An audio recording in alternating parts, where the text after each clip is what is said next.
1986 1986 में कर्नाटक के पुलबर्ग जिले में भीमा नदी के तट पर सनाथी का एक मंदिर और उसी मंदिर के अंदर चंद्रलाभा देवी की मूर्ति। कहते हैं कि जो होता है अच्छे के लिए होता है। कभी कभी भयानक विपत्तियां भी इतिहास को पलटकर बदलने का कारण बन जाती हैं और ये एक बार नहीं अनेकों बार साबित भी हो चुका है। तो जब भयंकर तूफान आता है तो इस मंदिर की छत टूट जाती है। इस बारे में पहले भी वीडियो में चर्चा हो चुकी है। जब मंदिर की छत टूटती है तो छत मूर्ति के ऊपर गिरती है, जिस कारण मूर्ति भी टूटती है और मंदिर का फर्श भी टूट जाता है। इस घटना से बहुतों को दुख होता है कि देवी का मंदिर टूट गया, परंतु जो इतिहास की खोज करते हैं उन्हें मंदिर के टूटने के बाद जो दृश्य दिखा उन्हें वो देखकर अत्यंत खुशी हुई, क्योंकि मंदिर के टूटने पर ही एक अनदेखा इतिहास सबके सामने आया। जय भीम, नमो बुद्धाय। आज हम बात करेंगे उस अनदेखे इतिहास के बारे में जिसे कि धरती में दफन कर दिया गया था, या फिर यूं कहें कि छिपा दिया गया था। इस मंदिर के विखंडन से ही सम्राट अशोक के 4 शिलालेख सामने आए। पूरी दुनिया में आज तक इस तरह से कोई भी घटना सामने नहीं आती जिस तरह से बुद्ध की धरती यानी कि जम्बू द्वीप, जिसे कि आज हम भारत कहते हैं, वहाँ आए दिन देखने को मिल जाती है। इन सभी धरोहर को हम किस तरह से रख रहे हैं, किस प्रकार से इसका इस्तेमाल कर रहे हैं, ये सोचकर भी शर्म से सिर झुक जाता है, क्योंकि अपने पूर्वजों की इतनी बड़ी बेइज्जती शायद ही किसी भी धर्म में की गई होगी। हम सभी अंग्रेजों को इतना बुरा भला कहते हैं, लेकिन कम ही लोग ये जानते हैं कि अगर अंग्रेज ना आए होते तो हम कभी भी अपनी विरासत को ढूंढ ना पाए होते, क्योंकि इन धर्माचार्यों ने तो अशोक स्तंभ को ही भीम की गदा कहकर संबोधित किया था। ये तो भला हो अंग्रेजों का, जिन्होंने अशोक के शिलालेखों में दिलचस्पी लेकर शुरुआत की धम्म लिपि को पढ़ने की, वरना तो ये लिपि आज संस्कृत के रूप में अब तक न जाने कितने और भी नए संस्करण पैदा कर चुकी होती। तो जब मंदिर गिरा तो अंदर से शिलालेख पर अक्षर अंकित दिखे, तो पुरातत्व विभाग के द्वारा वहां और आसपास की खुदाई प्रारंभ हुई, जिसके बाद वहां से एक विराट बौद्ध भारत देश दुनिया के सामने आया, जहां पर अनेक मोटिव स्तूप, चैत्य ग्रह, अनगिनत बौद्ध की खड़ी और बैठी हुई मूर्तियां सामने आई। धम्म चक्र सामने आया, सैकड़ों ब्राह्मी अभिलेख, जातक कथाओं का अंकन, सिक्के आदि मिले, और यहाँ से ही सम्राट अशोक की वो मूर्ति भी मिली जिसके ऊपर शीर्षक के तौर पर दक्षिण की ब्राह्मी लिपि में लिखा था रायः अशोक। ये कोई पहली घटना नहीं है इतिहास की। इतिहास इस बात का गवाह है कि जब भी कभी इन धार्मिक स्थलों की खुदाई हुई है तो हर बार खुदाई में बुद्ध और अशोक के अवशेष ही मिले हैं, जो कि हर बार पुरातात्विक विभाग द्वारा साबित भी हो जाता है। जिस बाबरी मस्जिद और राम मंदिर के नाम पर लड़ाई झगड़े हो रहे हैं, खून खराबा हो रहा है, उसकी खुदाई में भी बुद्ध का अस्तित्व बाहर निकल कर आया है और किसी का नहीं। और जिस मंदिर की ये घटना है कर्नाटक में, जब वो गिरा तो जिस पत्थर पर मूर्ति रखी थी वो पत्थर और मंदिर का फर्श जिस पत्थर का था वो पत्थर, दोनों ही पुरातत्व विभाग द्वारा प्रमाणित हो चुके हैं कि ये अशोक के शिलालेख हैं। इंग्लैंड के प्रसिद्ध इतिहासकार चार्ल्स एलन ने अपनी पुस्तक Ashoka the search for India's last emperor में भी लिखा है कि भारत के जो हिंदू मंदिर सर्वाधिक प्रमुख हैं वे सभी बुद्धिस्ट संरचना हैं।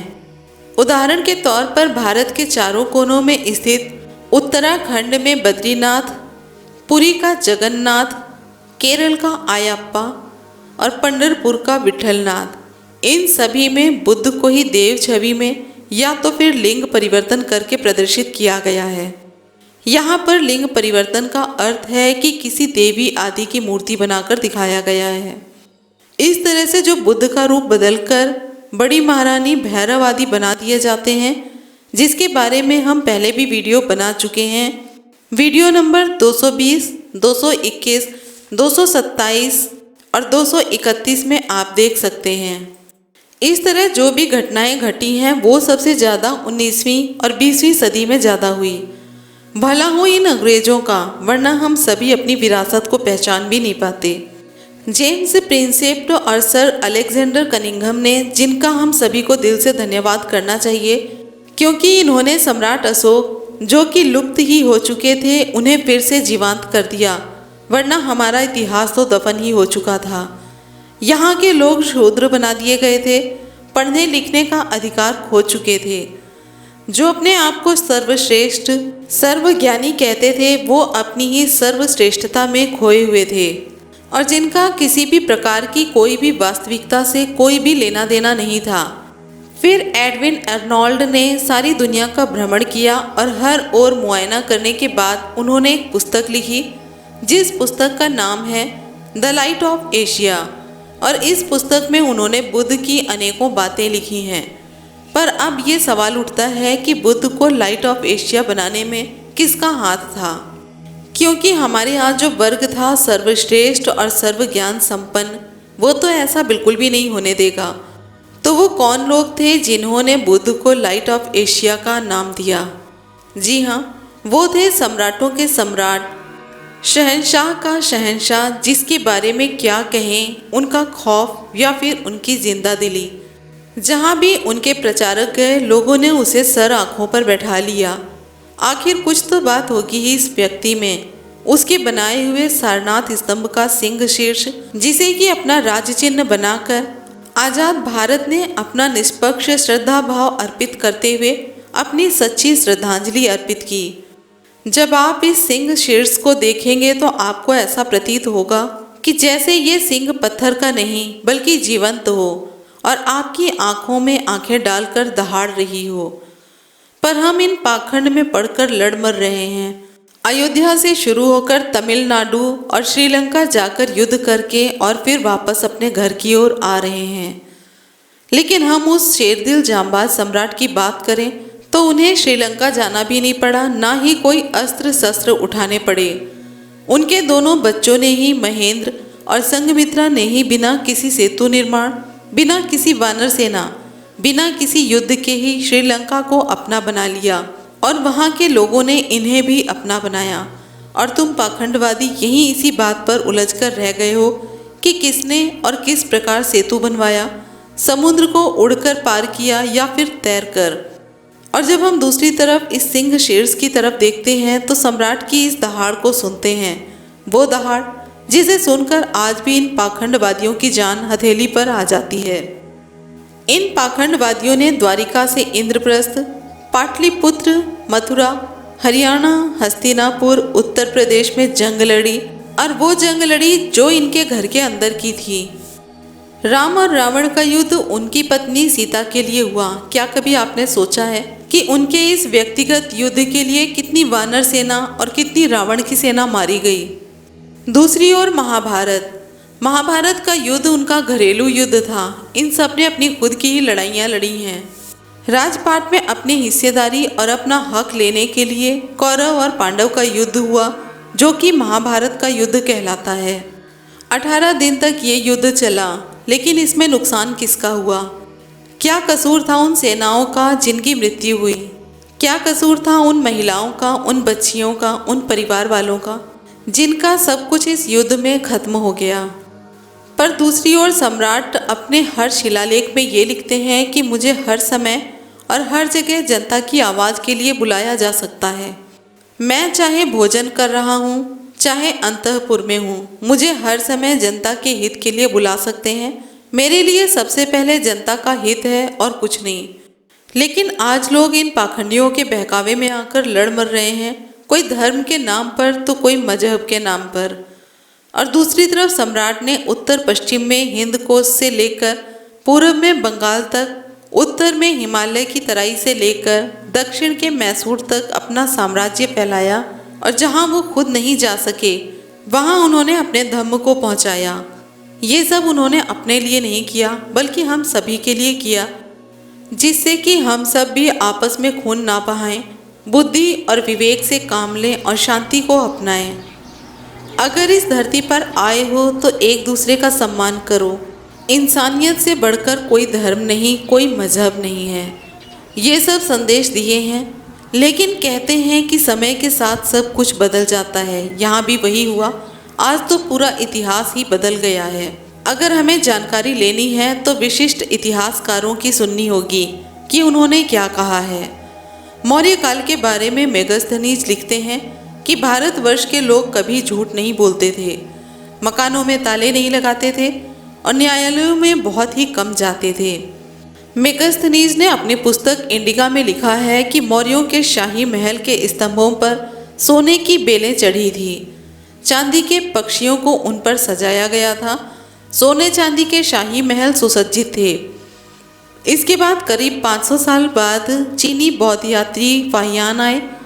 जब उन्होंने पाटलिपुत्र स्थित राजभवन को देखा तो दंग रह गए। उन्होंने लिखा है कि शहर के बीच शाही महल और उनका हॉल पहले की तरह अब भी खड़ा है। वह दांतों तले उंगली दबाकर आश्चर्य व्यक्त करते हैं कि ऐसा निर्माण कार्य मानव शक्ति के बूते की बात नहीं है। इसी जगह अगर हम आधुनिक काल की बात करते हैं तो मौर्य प्रशासन के बारे में जयचंद विद्यालंकार इसे अनुशासन ही मानते हैं। तो यहीं पर रोमिला थापर ने लिखा है कि मौर्य शासन प्रणाली विस्तृत रूप से नियोजित की गई थी, जिसमें अनेक विभाग तथा अधिकारी थे जिनके कार्य पूर्णतः स्पष्ट कर दिए गए थे। ऐसा प्रतीत होता है कि यह प्रशासन अकबर के शासनकाल में मुगल साम्राज्य के प्रशासन से कहीं अधिक संगठित था। रोमिला थापर ने सम्राट अशोक के बारे में और भी जानकारियां दी हैं। उसकी वीडियो इसी चैनल पर पहले बन चुकी है, आप वीडियो नंबर 251 में देख सकते हैं। जवाहरलाल नेहरू ने भी अपनी पुस्तक विश्व का इतिहास एक झलक में प्राचीन भारत के इतिहास से स्वतंत्र शीर्षक लिखने के लिए सिर्फ और सिर्फ 3 राजाओं को ही चुना है। पहले राजा चंद्रगुप्त मौर्य, दूसरे सम्राट अशोक और तीसरे हैं हर्षवर्धन। ये तीनों राजा ही गैर वैदिक राजा हुए हैं और सम्राट अशोक और हर्षवर्धन ये दोनों तो बौद्ध सम्राट हुए। मेगस्थनीज अपनी पुस्तक इंडिका में लिखते हैं कि विदेशियों की देखरेख के लिए मौर्य काल में एक समिति संगठित की गई थी और ये समिति विदेशियों के आवास और बीमार पड़ने पर चिकित्सा का इंतजाम करती थी और आखिर में सम्मान के साथ सीमा तक विदाई भी करती थी। जो जीता वही सिकंदर, ये कहावत तो आपने भी सुनी होगी। ये वीडियो भी चैनल पर है, आप देख सकते हैं। जिस यूनान के सिकंदर का इतिहास में डंका बज रहा है, उसी यूनान का दूत मेगस्थनीज ने बताया है कि पटना में मौर्य महलों के मुकाबले फारसी साम्राज्य का सूसा तथा एक बाटन के शाही महल कुछ भी नहीं थे। ये वही फारसी साम्राज्य हैं जो सिकंदर के अपने साम्राज्य से 40 गुना बड़ा था। लेकिन एक बात और, यह साम्राज्य सम्राटों के सम्राट के साम्राज्य के आगे कुछ भी नहीं था। पश्चिमोत्तर भारत की जिस वैज्ञानिक सरहद को हजारों साल पहले सम्राट अशोक ने छू लिया था, उसे छूने के लिए अंग्रेज तोप और बंदूक लेकर जिंदगी भर तरसते रहे, लेकिन फिर भी उनका ये सपना साकार नहीं हुआ। जिस तरह से मौर्य काल के बारे में ज़्यादातर जानकारी समकालीन लेखकों से जैसे स्ट्रॉब और मेगस्थनीज के लेखों से पता चलता है, उसी प्रकार सम्राट अशोक के बारे में जानकारी फाहियान के भारत यात्रा के दौरान उनके द्वारा लिखी गई किताबों से मिलती है। इसके साथ ही आपको ये जानकर भी आश्चर्य होगा कि जन्मदिन का मनाना भी पूरे विश्व को भारत ने ही सिखाया। 408 ईस्वी में फाहियान पाटलिपुत्र में ही मौजूद थे। पूरा पाटलिपुत्र अशोक जयंती के जलसे में डूबा हुआ था। अपनी पुस्तक में फाहियान ने इस जलसे का आंखों देखा हाल प्रस्तुत किया है। पाटलिपुत्र में प्रत्येक वर्ष सेकेंड मून में 8 तिथि को जुलूस निकलता था। 408 ईस्वी में सेकेंड मून में 8वीं तिथि चैत शुक्ल अष्टमी होगी, इसलिए कि उस साल चैत अधिमास था। फाहियान ने जुलूस का सविस्तार वर्णन किया है। 2020 में 1 अप्रैल को यह तिथि पड़ी थी। फाहियान आगे लिखते हैं, इस दिन 4 पहिए का रथ बनता था। रथ 20 हाथ ऊंचा और स्तूप के आकार का बनता था। बीच में बुद्ध की मूर्ति होती थी। बड़े पैमाने पर लोग जुलूस में शामिल होते थे। लोग नाचते थे, गाते थे। यहीं पर आज भी हम देखते हैं जुलूस को निकलते हुए, पर सब कुछ बदल गया है। इसके आगे फाहियान लिखते हैं कि प्रमुख लोग औषधालय स्थापित करते थे। गरीब, अपंग, अनाथ, विधवा आदि की सहायता करते थे। वैद्य बीमार लोगों की चिकित्सा करते थे। लेकिन आज बिल्कुल उल्टा काम हो रहा है। आज वायु संहिता हो या मनुस्मृति हो, दोनों में ही चिकित्सक को अत्यंत नीच बताया गया है। इस बात से आप समझ सकते हैं कि गुप्त काल में भी बुद्ध काल की बातों को ही मानते थे। इसलिए जो भी लोग ये सोचते हैं कि गुप्त काल ब्राह्मण काल था, वो सभी फाहियान के लिखे हुए इस लेख से बिल्कुल गलत साबित होते हैं। इसके अलावा स्ट्रैबो ने लिखा है कि भारत में जन्मदिन मनाने की परंपरा मौर्य शासकों ने आरंभ की। यहीं पर एक और फेक न्यूज़ फैलाई जा रही है कि अशोक का नाम अशोक या फिर अशोक। इस बात को समझने के लिए हमें पुरातात्विक रिकॉर्ड की तरफ देखना होगा। पुरातात्विक रिकॉर्ड में कनक मुनि, बुद्ध, प्रसेनजीत, अशोक नाम मिलते हैं, लेकिन इन सब नामों का एक्चुअल प्रोनाउंसिएशन ये है: कनक मुनि का कोडागमन, बुद्ध का बुद्ध, प्रसेनजीत का पसेन और अशोक का अशोक। क्योंकि सम्राट अशोक के शिलालेख प्राकृत भाषा में हैं, तो हमें इनका उच्चारण भी प्राकृत भाषा में ही करना होगा। इसके अलावा इस वीडियो के बारे में आप अपनी राय ज़रूर दें। फिर मिलेंगे इसी तरह की एक और वीडियो के साथ। जय भीम, नमो बुद्धाय, जय संविधान।